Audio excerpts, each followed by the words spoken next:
Hey, what's going on, everyone? Nate on the Stone here. Welcome back to my channel and to the 57th episode of The Rolling Stone.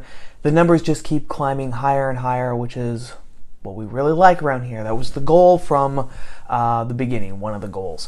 Hope that you're all doing well. Hope that you're having a great weekend, enjoying this spring weather. Enjoy it while you can, because the summer solstice is right around the corner now that we are approaching the end of May. Happy Memorial Day to everyone, even though this is not technically Memorial Day. Memorial Day is the 30th, the 31st of May. It's right at the end of May, but of course they shoved it over to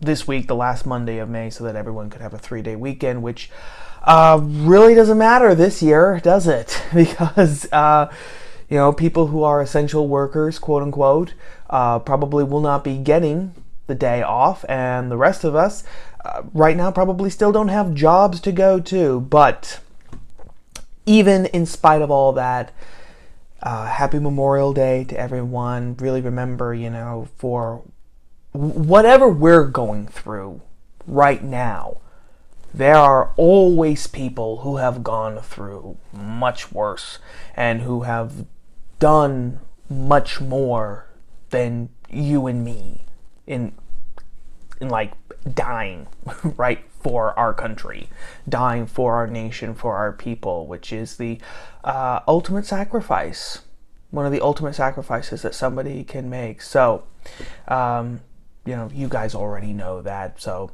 just my little speech for the holiday. We are doing something a little different. To get back to brass tacks, we are doing something a little different this week, because this week was so insane, so crazy, and there were just so many stories that we are actually going to be tackling 4 stories in this episode of The Rolling Stone. You heard it, folks, the first time. We are doing 4 stories. So let's just get right in and do this. And I have to, for this first story that we're doing, I have to give a shout out to my friend Michaela Bearpaw. I've talked about her before here on my channel, and I think I've posted even a link to her YouTube channel before too. Someone that you should really be following, not just on YouTube, but especially on Instagram. That's really her primary platform. And I have to thank Michaela for bringing my attention to this story, because I first saw it actually as one of her Instagram stories. And this is it, okay? New Zealand has taken advantage of the distraction that everybody has been going through with the coronavirus. New Zealand took that distraction, took that panic, took that uncertainty, and they ran with it. And what they did, the direction that they ran, was towards the expansion of abortion. Now, you might be thinking, oh, okay, you know what? They kind of tweaked with some regulations. They did a couple of things to make, abortion more, quote unquote, accessible to people. What's the big deal? Well, the big deal comes when you actually start going through all the things that New Zealand did to expand abortion. Here are a couple of things that this New Zealand bill does. Abortion will now be available on demand for any reason up to the day of birth. 12 hours before your baby is due to be born. If you decide, I really don't want to be a mom, you can get rid of the baby. Simple as that. Selective abortion has been legalized. In other words, you go to get an ultrasound. You find out that your baby is a boy. Right? He's got boy parts. But you didn't really want a boy. You were really hoping for a girl because, boys, you already have a boy and you already feel kind of guilty because, he is just going to be perpetuating the male patriarchy, and he's probably going to be filled with animus and toxic masculinity that he's going to use to oppress and possibly even harm women. So, you know what? Another boy? Not really. Probably not what the world needs. You can get rid of him now. Simple as that. Simply on the fact that he's a boy. The current 20-week limit for disability selective abortion will be scrapped. And abortion will be available up to birth for disabilities including cleft lip, clubfoot, and Down syndrome. So in other words, if you find out that your baby has Down syndrome, okay, he's going to be mentally impaired. He's going to be mentally challenged. You can kill him. You find out that he has a cleft foot. In other words, one foot is not exactly like the other, so he's going to have to wear a special foot. I had a priest once who actually had a club foot. You can see that the shoe on his right foot was much bigger. In that it was taller. The platform. It was basically one shoe with one platform because it was so different from his other foot. You can kill him for that. Having a cleft lip, the lip, it twists kind of like that. You can abort them now simply for that. Okay, this is not, oh my gosh, the baby is born with no arms and no legs. That still wouldn't justify abortion. But we're talking about a cleft lip. We're talking about something now that is insanely simple to fix. Surgically speaking, it's insanely simple to fix it. There will be no requirement that a doctor must be involved with providing an abortion. So now, even if you're not a doctor, you can still perform abortions. There will be no legal requirement that babies born alive as a result of abortion are given medical support. Think about that, okay? One of the arguments that defenders of abortion make is that because the baby is inside the mom, he is part of the mom's body. Therefore, the mom can do whatever she wants with the baby if she so chooses, because the baby is just a part of her body, right? Now, that's not correct, but let's just go with that logic for a moment. That would mean that when the baby comes out of the mom's body, that he no longer is part of his mother's body, which means that she cannot do whatever she wants with him. Okay? By the logic of abortion, once the baby is born and is outside of his mother's womb, he is his own person. And so you can't just take a pickaxe and kill him. You can't just abandon him, okay? That's a human person now.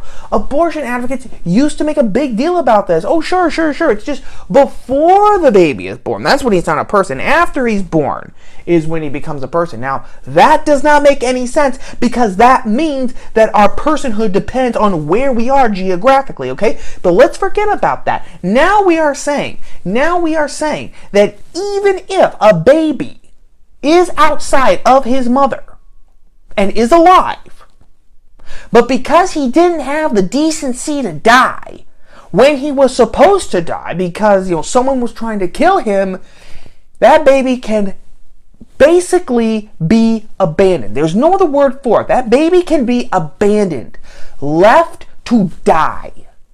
Okay, basically just take the baby and for all intents and purposes throw him into the garbage can. We send people to jail for that. Okay? You hear about these stories about, the teenage girl who got pregnant and somehow kept her parents from finding out, kept everybody from finding out. And then she went to prom. And then her baby was born. She went outside. She went to the bathroom and basically delivered her baby.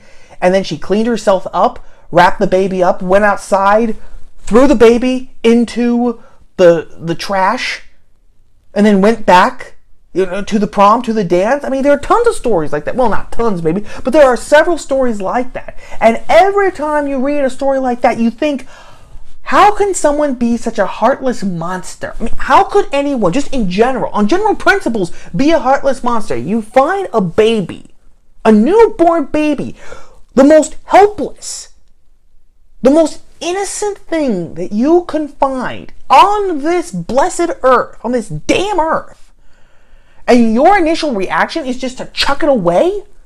To chuck him away? Like he was trash? That boggles the mind in and of itself. The fact that the mother would do that? I don't know about you guys, but for me, that's proof positive that evil is real, that it's not just a social construct. That to me is proof positive of the fallen nature of man, right? That we are not basically good things. No. We're corrupt, okay? That's inside all of us. That is proof positive for me. And we wonder to ourselves how this could happen. We ask ourselves how this could happen, and we say, that baby needs to be avenged. That girl needs to face the full penalty of the law for what she did. In New Zealand now, it's perfectly all right to do it. As long, I suppose, as an abortion provider does it. I don't know if you give birth to your baby and then chuck it. I don't know what happens, but if he didn't have the decency to die when the provider was trying to abort him, and then you decide, I don't want him, and they say, okay, then basically, for all intents and purposes, you can throw him into the trash. That's what New Zealand has decided. That is what New Zealand has decided. And I was reading this story, gang, and I was going through all the things that the bill, some of the things of which I just shared with you, and I couldn't help thinking that we are, there's a great scene in the musical 1776, towards the end, when the South, all the delegates from the Southern colonies have walked out because they disagree, actually, with the condemnation against slavery that Thomas Jefferson has put in the Declaration of Independence. And John Adams is trying to rally the troops. He's saying, you talk to this guy, you talk to this guy, you do this. He goes to Colonel Thomas McKean, real man, a delegate from Delaware, and tells him to bring back Caesar Rodney, another delegate who had gone home to die, right, because he suffered from cancer. And McKean isn't really eager to do this because he says, it's 80 miles one way, he's a dying man and everything, he should be able to die at home, and John Adams is going to hear nothing about it. We need him, you bring him back. And Colonel McKean, right before he goes, he looks around at all the other delegates and he says, what a bastardly bunch we are. And that, I have to say that to our society today, to Western society, the state of Western society today, which New Zealand has kindly given us a glimpse of, what a bastardly bunch we are. We get after ancient societies, like the Spartans. The Spartans and the Romans would abandon babies out in the wilderness, outside of the town, if they if they had serious physical problems, right? If they were born mangled, deformed, or something, because the thought was, no chain is stronger than its weakest link. This person is going to grow up to be a weak link. So, abandon him to the outdoors. The Carthaginians, ancient Carthaginians, the ancient enemies of Rome, who actually did sacrifice children to their fertility gods. The Aztecs did have certain religious ceremonies where children were sacrificed. I forget the name of this particular ritual or to which god they were sacrificed, but it was very unique in that these two children, a brother and a sister, they had to die in water, but they could not die from the water. So what the Aztecs would actually do is that they would seal the little boy and the little girl's nose and mouth with honey. They would smear this thick, like raw honey on everything, and then they would throw them into this vat of water. tie stones on them and throw them into this vat of water. And of course, they basically suffocated. They didn't drown, they suffocated. We look at that today and we think, what barbarians, what savages, how could they do this? They were more civilized than us. I'm just going to say it. What they did, sacrificing children, killing children, monstrous. Absolutely monstrous. But you know what saves them? They did it either for religious beliefs, which they genuinely, sincerely believed in, right? Like with the Aztecs, if we don't do this ritual, either the gods are going to be angry and kill all of us, or the gods are going to be weakened, and then, the entire world, all of reality might be destroyed. Interesting fact, the Aztecs actually said that they lived in the fifth world. The world had already been created and destroyed 4 times before, the world that the Aztecs, and they would say that we live in, came about. So they either sacrificed children based on their religious beliefs, or because they said, we can't abide weakness, like the Spartans. We can't. A very militaristic society where it was survival of the fittest. And they said, no, we cannot do this. This baby, as weak as he is going to be a danger to everyone, to the entire polis, to the entire city. It's best to just basically, kill him now, and so he will not suffer later in life, and then he won't get other people killed as well, because they viewed the whole Spartan people saw themselves as basically a single huge regiment. Okay? Everyone was basically in the army. Even women were kind of included into that. They had their own duties. Spartan women, when the men would go off to war, right? They would either give their husbands or their sons their shield and would say, with it or on it. Meaning, you either come back alive because you were victorious, or you come back on your shield because you stayed and fought to the bitter end, and now they're carrying you back on your shield so that we can bury you. I have more respect for those civilizations of the past because of that. Because we are doing the exact same thing that they were doing. We're killing babies, our own children. But we're doing it for comfort. We're doing it for the most base and selfish of reasons. Oh, I don't want another girl. Oh, this baby is going to have a cleft lip. Oh, my baby's going to have Down syndrome.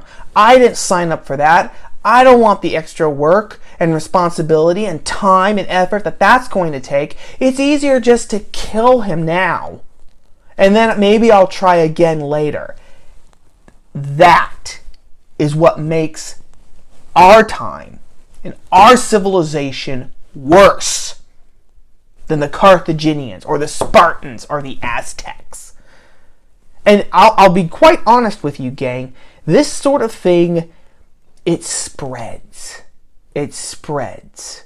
The Polish philosopher Karl Wojtyla used to describe the modern society and postmodern society as a death culture, as the culture of death. And we've talked about it before here on the channel too. I've talked about the death culture. And the thing about the death culture, I'll reiterate this point because it's important. The thing about the death culture is that it spreads. We get used to dehumanizing one group of people for whatever reason. And then that dehumanization just becomes the norm. And then it's very easy to spread that dehumanization to another group, to another group, to another group, to another group, to another group, until nobody is safe, until basically everyone is just seen as a utilitarian meat sack. Oh, you're useful. Okay. You can stay alive. That's the end goal. That is the end result, I should say. That's the end result of this sort of thinking.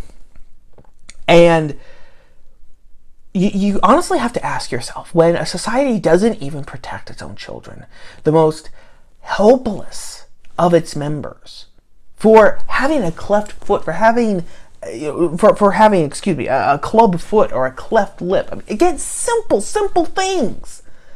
Simple things to remedy, or simple things, to alleviate. Then you really have to ask ourselves, what will we actually stand up for? What will we fight for? Or are we just so obsessed with our own comfort and our own security and our own selfishness that we really don't care? As long as we don't suffer, as long as nothing happens to us, we're fine and the whole world can burn. Après-moi le déluge, as Louis XV would say. That's our first story. It's very grim, it's very dark, but it's a story that's not really getting much traction. I certainly haven't seen very much of it on social media, so really wanted to give that a shout out, and thank you again to Michaela for sharing it on her Instagram story, which is where I saw it for the first time. That is story number 1.